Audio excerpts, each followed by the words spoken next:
So let's talk about something. Have you heard how that realtors' fees and commissions are coming down and how that they've been colluding for years to keep prices up? And now that things have changed and there's been a court case that percentages will drop and housing prices will drop and everybody will benefit. Yeah, I've been hearing that too. You know, I've been hearing it because it's been everywhere. The news, podcast, on your computer, in a magazine, everything you want to think about, it's been talking about there's this big change coming. And I want to tell you the story about how it happened and what it really is going to do for you. So here's the story. There was a lawsuit in Missouri. Some attorneys and people got together and they sued and they said, I didn't understand that when I bought my house and I gave money to the seller, that he turned around and out of that money, his agent and my agent were paid a commission. And I don't think that's fair. And on top of that, I think agents are coming together and they're always colluding to have 6%. And they've all agreed that if somebody's not willing to pay 6%, then they're not going to show anybody's houses. That's the story, and that's where it started. There was this lawsuit.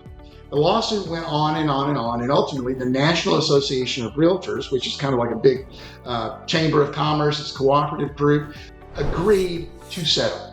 They agreed to settle for $418 million and to make some changes in contracts and how they work so that everybody understands. Now, why wasn't it appealed over and over? And the NAR says it's because they didn't want to spend billions and billions of dollars appealing it, which is what it would have taken. And guess what? They don't have billions and billions of dollars. So sometimes you settle, you make some changes, and make sure everybody's happy. And that's what happened in this time. Let's talk about what changes are really going to happen. Well, there's some things that are going to happen as a seller. As a seller, when you go to list your house, you are going to go hire an expert. That expert is called a realtor. Usually you don't sell your house by yourself because you don't sell houses all the time. You don't do it for a living. You're not an expert, but a good realtor is. It's like an attorney. You don't handle your own legal matters. You usually hire an attorney. So when you go to sell your home, you're going to hire an expert. Right now it says, I'm going to pay you X percentage as a commission. And when a buyer comes along and they have an agent, I want you to split that commission with them or give a portion of that commission to them. And that way, a buyer with an agent, their agent gets paid and they don't have to bring extra money to the table to be sure their agent gets paid. Right now, it's a matter of the seller pays his listing agent splits it with the buyer's agent. That's how it is now. What's changing is that now there are options. The seller is going to be able to say, you know what, instead of doing it that way, we have three options. One, I'm not going to pay a buyer's agent. If a buyer wants an agent, they want to be represented in a major transaction, they can pay them themselves. Or I'm willing to pay their agent. I'll just pay it at closing, it'll come directly for me.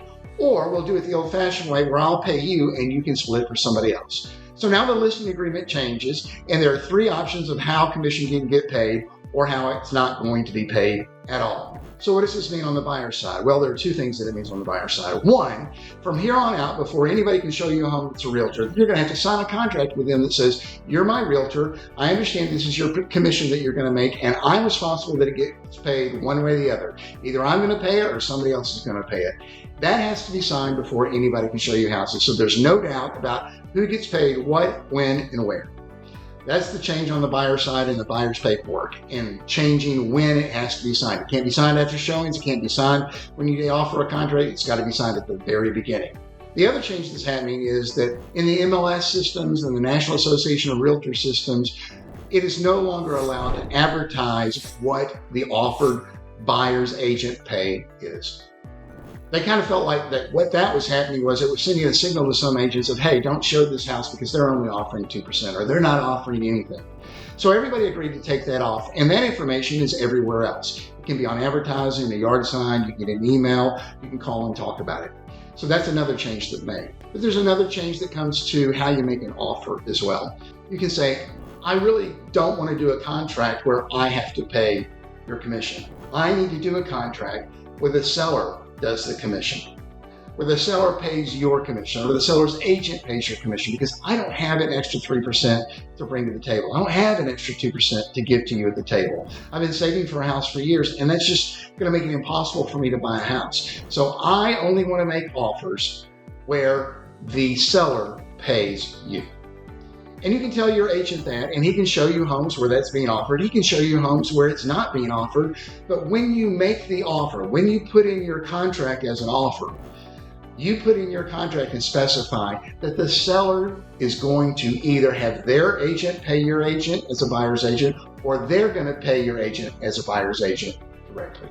So the first thing is there's a change in the listing agreement and how that commission can be paid. The second thing is that the buyers now have to have a buyer's contract, and it specifies what the commission is going to be, and it can be negotiated. And the third thing is that now how an agent is going to get paid as a buyer is part of the contract that you put in on a house. Those are the big differences. That's what the story is. Somebody felt like they didn't have enough information. There was a settlement. There's changes to these three things so that everybody has a crystal clear view of how the money works and where the money goes and what each agent is going to make. That's the big difference. So do I think this is going to make a big difference in prices and all the things that go with that? No, I really don't think so. And there are two reasons why. Number one, most buyers don't have the money to pay their agent directly. They just don't. It adds an extra 2 to 3%, and it's going to really slow down the market. And the seller is going to want to sell his houses quickly, so he's probably going to offer, I would say the majority of the time, going to offer to pay the buyer's agent. It's just laid out a little bit differently in the contract, and it's very clear in both the contract and both the buyer's rep and both in the listing agreement. So I don't think it's going to change because the system really isn't changing. I also don't think it's going to change because here's the truth of the matter. The cost of doing business for a realtor or being a broker or selling a house or buying a house is not going down, and it's not going to change that much. And so the 5 to 6% that you usually see still is going to have to be there because people have to make a living, including realtors. You go to Walmart to buy a $5 bottle of shampoo. You understand that part of that money goes to pay the product, part of that money goes to pay for the truck, part of the money goes to pay for the cashier, part of the money goes to pay for the parking lot, part of the money goes to pay for the building. A lot of the money goes to pay for insurance so that if you get hurt in the store, then somebody can cover you on that. Well, in being a realtor, there are lots of fixed costs as well. We spend millions of dollars putting together the MLS to give you this great and wonderful website where you can see all the houses that are for sale in Houston or in your area. We spend millions of dollars every year advocating for housing with the government and make sure that you as a person can afford to buy a house, that you can find a way to buy a house, that you can get a loan to buy the house. There's insurance, which you would not believe. There's the 30,000 miles a year that I put on my car and the extra cost for insurance there because it's used for commercial purposes. There's the fees that I pay to the state because I have a license. There's the education that I have to have. There's the fee that I pay every month for my little super lock boxes and for my app that makes those things work. Really, those costs are not going to go down. And a lot of times, a commission, people say, hey, you're getting 3%. No, not really. Because out of that 3%, I have to pay all these expenses. And those expenses aren't going to go down. And I think the only people who are willing to cut their salary are people who are not good realtors. Most, I said most, there's some bad realtors, like they're bad attorneys, like they're bad mechanics or good mechanics. Most good realtors, I don't think, are really going to discount their services because they know what it costs them to run their business. They know what they're worth. They know that they are the kind of person that if they do their job right, that they can help somebody achieve something in their life and they can make a living as well. You know, I have people tell me all the time, I don't need a realtor. I used one last time and I put my house on the market and it sold in 14 days and I got $40,000 more than we listed it for and it closed in 3 weeks. I didn't need a realtor. And my answer to that is yes, you did. Actually, the reason it happened is because you had a good realtor. You priced it correctly. They negotiated so the price went up. They got you closed. They got you through repairs, and you made more money than you thought in a shorter time than you thought, and they were well worth the money you paid. So I don't think prices are going to come down and commissions are going to come down or things are going to change. I just think there's more information out there and there's more clarity on how real estate commissions work. I think the biggest thing that's going to change housing here in the next few years is what's going to happen with interest rate and prices. You know, changing 1% on a sales price doesn't make a whole lot of difference. Changing 1% on the interest rate does. Hopefully those things will come down. But I hope you understand now what the story is behind all the craziness that you're hearing and that things really are not that different. That all it is just further clarity. If you have any questions, I'm happy to answer them. I don't usually talk about being a realtor when I'm on a video, but this is my life. I love what I do.